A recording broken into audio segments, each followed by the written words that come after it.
Friends, இது பார்த்தீங்க அப்படின்னா வின்காமில் வரக்கூடிய 24024 5 ஆம்ப் டிரான்ஸ்ஃபார்மரு 5 ஆம்ப் டிரான்ஸ்ஃபார்மரு நீங்கள் ஒரு 2.1 ஹெவியான ஆம்ப் நம்ம ரெடி பண்ணுறோம் அப்படின்னா இந்த மாதிரி ஒரு 5 ஆம்ப்பு இல்லைன்னா 8 ஆம்ப்ஸு நீங்கள் இந்த மாதிரி லோடு கொடுத்தீங்கன்னா உங்களுக்கு சூப்பராக நல்லா எஃபெக்டாக இருக்கும்.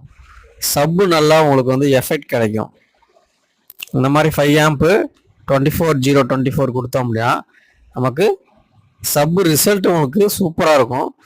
உங்களுக்கு டிரான்ஸ்ஃபார்மர் நல்லா ஹெவியாக போடணும். டிரான்ஸ்ஃபார்மரு ஹெவியாக போட்டிங்கன்னா அதோட ரிசல்ட்டு சூப்பராக இருக்குங்க. இது நம்ம ஒரு 2.1 ஆம்ப்பு கஸ்டமர் கேட்டிருந்தாங்க. ஸோ அவங்களுக்காக நம்ம அதை வாங்கியிருக்கோம். ஸோ அவங்களுக்கு 2.1 ரெடி பண்ணி ஹெவியான ஆம்ப்பு ரெடி பண்ணி கொடுக்குறதா சொல்லியிருக்கோம். இந்த வீடியோ பிடிச்சதா லைக் பண்ணுங்கள், ஷேர் பண்ணுங்கள். நம்மளோட சேனலையும் நீங்கள் மறக்காமல் சப்ஸ்கிரைப் பண்ணிக்கோங்க. தேங்க்யூ.